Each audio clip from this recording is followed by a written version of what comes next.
Bienvenue dans votre journal de l'international et merci d'avoir choisi Tchad Info TV pour vous informer. À la une de ce journal, célébration de l'Aïd el-Fitr. Les musulmans du monde ont célébré la fête de Ramadan après 30 jours de jeûne et de prière. Détails à suivre dans cette édition. Également à la une de ce journal, manifestation des médecins au Kenya réclamant des revalorisations salariales et des meilleures conditions de travail. C'est tout pour les titres à développer dans un instant.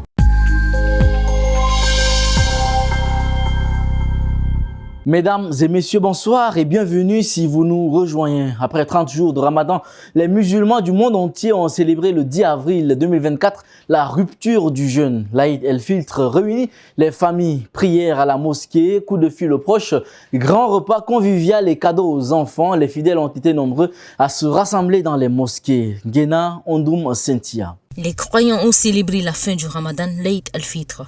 Le mercredi 10 avril était un jour de fête pour les musulmans du monde entier qui célèbrent l'Aïd al-Fitr, la rupture du jeûne et la fin du Ramadan. Il s'agit de marquer la rupture du jeûne observée durant le mois sacré de Ramadan qui a commencé le 11 mars 2024. La journée de fête est donc marquée par une prière à la mosquée mais aussi les échanges de vœux, de pâtisseries, de thé et des petits cadeaux. Traditionnellement, les croyants revêtent de nouveaux vêtements, s'offrent des présents et s'acquittent d'une aumône, la zakat al-Fitr, destinée aux pauvres. L'Aïd al-Fitr, fête de la rupture, est aussi appelée l'Aïd al-Segir, qui signifie petite fête, par opposition à la grande fête qui constitue l'Aïd al-Kébir. Également appelée l'Aïd al-Adha, cette dernière est une commémoration du sacrifice relaté dans le Coran et dans l'Ancien Testament alors qu'Abraham s'apprête à tuer son fils pour obéir à Dieu. Un ange remplace le corps de l'enfant par celui d'un bélier. En souvenir, les musulmans affectent un abattage rituel de moutons, une pratique qui n'est pas réalisée pour la fin du Ramadan. La fin du Ramadan est décalée d'une dizaine de jours chaque année car elle est fixée sur le calendrier de l'Hégire qui ne comporte que 354 ou 355 jours par an. Selon ce décompte qui commence au départ du prophète Mohammed de la Mecque en 622 du calendrier grégorien, nous sommes actuellement en l'an 1445. Dans le même couloir de l'actualité, toujours avec Nguena Ondoum Cynthia, 3 personnes ont été blessées lors d'une fusillade pendant une célébration de l'Aïd à Philadelphie, grande ville de la côte est des États-Unis. Selon la police, 2 factions ont échangé des tirs dans un parc. 3 personnes ont été blessées ce mercredi 10 avril lors d'une fusillade pendant une célébration de l'Aïd à Philadelphie, grande ville de la côte est des États-Unis, a annoncé la police évoquant 2 factions qui ont échangé des tirs dans un parc. Vers 14h30 heure locale, alors qu'un millier de personnes étaient rassemblées dans un parc pour fêter l'Aïd, une trentaine de coups de feu ont été entendus, a-t-il affirmé. Ce que nous savons, c'est qu'il semble y avoir 2 factions à l'intérieur du parc qui ont échangé des tirs, a-t-il ajouté. 3 personnes ont été blessées, dont un adolescent de 15 ans visé par une policière parce qu'il portait une arme selon Kevin Bettel. Il a été atteint par la jante à une épaule et à la jambe. Un homme de 22 ans a été atteint à l'estomac probablement pendant la fusillade et une autre personne s'est présentée à l'hôpital avec une blessure aux mains d'après la même source. 5 personnes sont en état d'arrestation dont l'adolescent de 15 ans et plusieurs armes ont été récupérées selon la police. L'Aïd devrait toujours être une période de joie pour nos voisins musulmans et je pleure pour chaque membre de la communauté musulmane de Philadelphie dont la célébration a volé en éclats à cause de la violence des armes à feu. Plusieurs centaines de médecins hospitaliers et étudiants en médecine ont manifesté dans la capitale kenyane, Nairobi, malgré l'interdiction des autorités au 28e jour de leur mouvement de grève. Ils revendiquent des revalorisations salariales et des meilleures conditions de travail. Les détails avec Aimé Dolinassou. Les 57 hôpitaux publics du Kenya voient leur activité ralentie depuis près de 4 semaines par ce mouvement lancé par l'unique syndicat des médecins du Kenya auquel s'est joint le syndicat des personnels soignants. Hors infirmiers, mouvement qui s'est poursuivi dans les rues de la capitale encore ce mardi.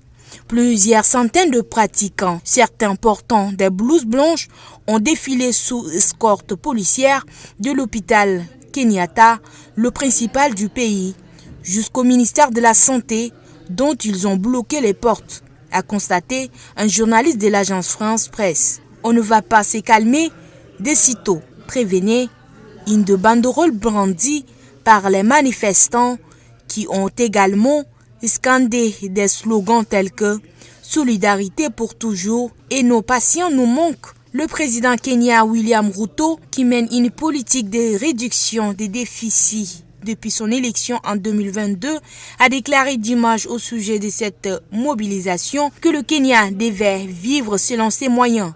Nous ne pouvons pas continuer à dépenser d'argent que nous n'avions pas, a-t-il ajouté. Après avoir ordonné le 13 mars la suspension de la grève et l'ouverture des négociations, un tribunal du travail de Nairobi a donné le 3 avril 14 jours aux grévistes et au ministère de la Santé pour parvenir à un accord. Pour l'instant, les discussions semblent dans l'impasse. La semaine dernière, le syndicat avait annoncé rejeter une proposition formulée par la direction du service public, jugée insuffisante et élaborée sans concertation avec son organisation.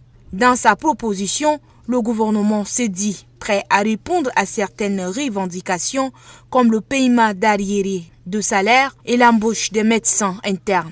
Les salaires insuffisants et les mauvaises conditions de travail sont comptés parmi les points dénoncés par les médecins kenyans. En Corée du Sud, l'opposition du centre-gauche arrive largement en tête des élections législatives de ce mercredi et obtient 176 des 300 sièges à l'Assemblée nationale selon les résultats du dépouillement. Le président Yoon Suk-yeol se trouve en difficulté pour les 3 dernières années de son mandat. Le chef du parti démocrate Lee Ja-myung apparaît comme le grand vainqueur de ces élections. Commentaire de Néné Fatimé Brahim. Le principal parti d'opposition de Corée du Sud a certes remporté une large victoire lors des élections législatives, mais n'a pas atteint une super majorité de 200 sièges sur 300, qui aurait été suffisante pour contrer le droit de vote du président Yoon, voire pour le destituer. Le parti du pouvoir au peuple, PPP de Yoon Suk-yeol, et un parti allié devraient obtenir une centaine de sièges au lieu de 114. Un parti semble avoir grignoté les 2 grandes formations, Reconstruire la Corée, fondée il y a quelques semaines par l'ancien ministre de la Justice, Chukuk, visé par des accusations de corruption qu'il nie. Il aurait obtenu entre 12 et 14 sièges. Pour les observateurs, la claque est donc sévère puisque le parti perd quelques députés et passe sous la barre de 110 sièges. Le chef du parti, le premier ministre et plusieurs des conseillers du président ont présenté leur démission. Yoon Suk-yeol devient donc le premier chef de l'État à travers tout son mandat, sans majorité au Parlement. Élu de justesse en 2022 face à M. Lee, M. Yoon a mené une politique de fermeté à l'égard de la Corée du Nord tout en renforçant l'alliance de son pays avec les États-Unis et en s'y rapprochant du Japon, l'ancienne puissance coloniale avec laquelle les querelles historiques sont nombreuses. Mais l'absence de majorité parlementaire l'a déjà empêché de mettre en œuvre son programme de droite et depuis le début de sa présidence, sa cote de popularité n'a jamais décollé, restant souvent autour de 30% avec la large victoire de son parti. Lee Jae-myung vise plus que jamais l'élection présidentielle de 2027. C'était au total 276 élèves enlevés dans une école à Chibok au Nigeria le 14 avril 2024, il y a exactement aujourd'hui 10 ans jour pour jour. Cet enlèvement a suscité de l'intérêt un peu partout dans le monde avec la campagne Bring Back Our Girls. Certains libérés, d'autres portés disparus. Suivez le commentaire de Ngena Ondum Cynthia. 10 années se sont écoulées depuis l'enlèvement de masse le plus célèbre du Nigeria lorsque des combattants de Boko Haram ont kidnappé 276 élèves d'une école située dans la petite ville de Chibok au nord-ouest du pays. Cet enlèvement avait provoqué une vive émotion dans le monde entier et déclenché la campagne internationale baptisée Bring Back Our Girls, ramenez-nous nos filles. Mais une décennie plus tard, les rapts de masse demeurent une réalité dans cette partie du Nigeria où le conflit avec Boko Haram reste l'une des pires crises humanitaires du monde avec plus de 40 000 morts et plus de 2 millions de déplacés malgré les promesses répétées des autorités nigérianes de restaurer la sécurité. Les militants de Boko Haram qui ciblent les écoles dont ils jugent l'enseignement trop occidental ont mené Les premiers enlèvements de mars d'écoliers au Nigeria contre rançon, une pratique qui s'est désormais répandue dans tout le pays car lucrative pour les ravisseurs. Plus de 1680 élèves ont été kidnappés dans des écoles nigérianes entre 2014 et 2022 selon l'ONG Save the Children. Les habitants de Chibok entendent toujours des coups de feu venant des villages voisins où les islamistes mènent des raids. Depuis le début du conflit, l'armée a repris le contrôle de vastes zones autrefois tenues par Boko Haram, mais elle doit aussi combattre l'organisation rivale, l'État islamique en Afrique de l'Ouest. Il y a quelques semaines, le Nigeria a connu 2 enlèvements de masse, l'un dans le même État du Borno où une centaine de personnes, principalement des femmes et des enfants, ont été enlevées et l'autre dans l'État de Kaduna, dans le nord-ouest du pays où plus de 130 enfants ont été enlevés au sein de leur école. Le ministre français des Affaires étrangères achève sa première tournée africaine en Côte d'Ivoire où il a rencontré le président ivoirien Alassane Dramane Ouattara. Les échanges ont porté sur la coopération bilatérale entre les deux pays. Aimé Dolinassou. Le ministre français des Affaires étrangères a achevé sa première tournée africaine en Côte d'Ivoire après être rendu au Kenya et au Rwanda. À Abidjan, Stéphane Séjourné a salué un partenariat équilibré avec ce pays qui reste l'un des principaux alliés de Paris sur le continent, évoquant les bons résultats de l'économie ivoirienne depuis une décennie. Il a également mentionné le rôle de la Côte d'Ivoire dans la stabilité au niveau régional. Nous continuerons à œuvrer avec vous pour cette stabilité, a-t-il poursuivi. De son côté, le président Alassane Ouattara a salué les lignes historiques d'amitié, de coopération particulièrement étroites qui continuent de se renforcer entre les deux pays, remerciant la France pour son soutien dans quasiment tous les domaines. La Côte d'Ivoire reste un partenaire privilégié de la France en Afrique de l'Ouest, à l'ère où plusieurs pays de la région, comme le Mali, le Burkina et le Niger, tous gouvernés par des régimes militaires arrivés au pouvoir par des coups d'État, ont ouvertement tourné le dos à Paris.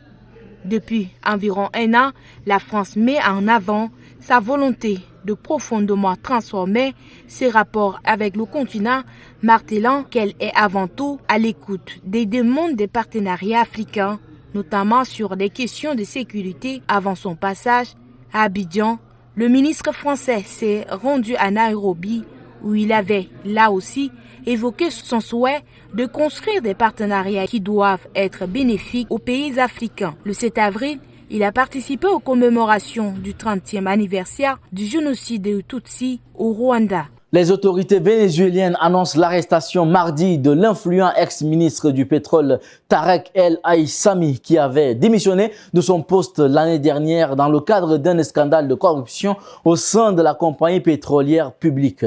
Il est accusé entre autres de corruption et de détournement de fonds. Il a été également vice-président entre 2017 et 2018. Néné Fatimé Brahim. Menotté, entouré des policiers vêtus d'un t-shirt noir avec mention « Détenu pour des graves faits de corruption ». L'image fait la une des médias officiels, mais aussi ses proches de l'opposition. Tarek El Aissami, l'ancien proche du président Nicolas Maduro, était déjà tombé en disgrâce l'année dernière.